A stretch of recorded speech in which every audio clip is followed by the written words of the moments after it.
Halo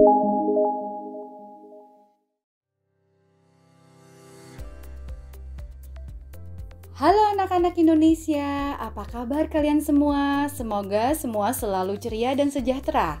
Salam berjumpa kembali dengan saya, Miss Shanti, yang akan mengajak kalian mencintai bahasa ibu kita semua, bahasa Indonesia.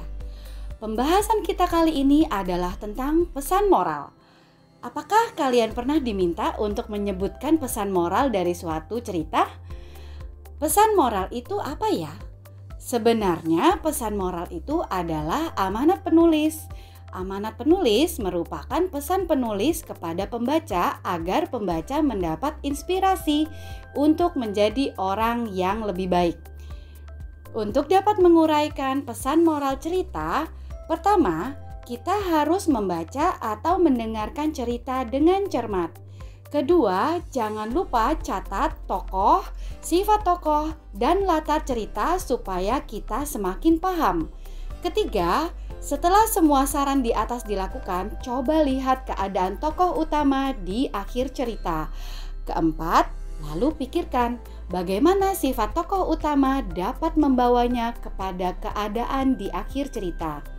Mari kita cari pesan moral dari cerita berikut.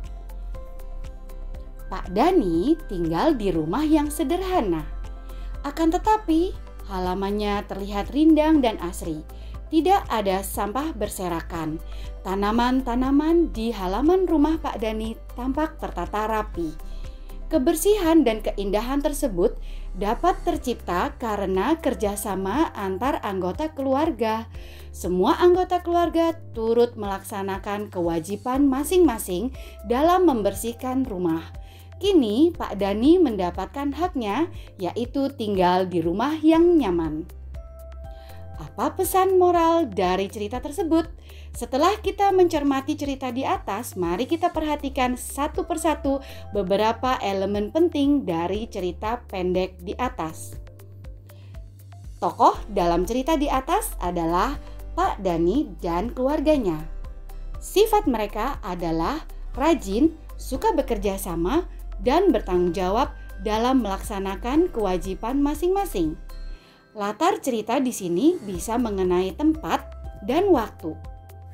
Latar tempat dalam cerita ini adalah rumah Pak Dani, sedangkan latar waktunya adalah kini atau saat ini. Keadaan tokoh di akhir cerita adalah Pak Dani mendapatkan haknya, yaitu tinggal di rumah yang nyaman. Lalu kita pikirkan kembali, kira-kira sifat apa yang dimiliki Pak Dani dan keluarganya sehingga rumahnya nyaman untuk ditinggali. Ternyata kita pun sudah tahu kalau keluarga ini rajin melaksanakan kewajiban masing-masing dalam membersihkan rumah mereka. Oh, kalau begitu memang sifat mereka yang baik inilah yang membawa mereka ke keadaan di akhir cerita. Pada saat Pak Dani mendapatkan haknya, yaitu tinggal di rumah yang nyaman. Maka, pesan moral dari cerita tersebut adalah untuk mendapat hak tinggal di rumah yang nyaman, kita perlu melaksanakan kewajiban membersihkan rumah. Jadi, begitulah cara mencari pesan moral dari suatu cerita. Saya yakin kalian sudah paham kan?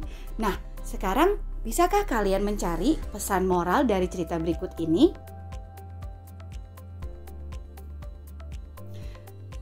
Setelah itu, kalian boleh mendiskusikan jawaban kalian dengan guru bahasa Indonesia kalian di sekolah. Demikianlah pembelajaran bahasa Indonesia kita kali ini. Dan kalau menurut kalian video ini bermanfaat, jangan lupa like video dan subscribe channel ini ya. Sampai jumpa kembali di pembelajaran bahasa Indonesia berikutnya. Dah.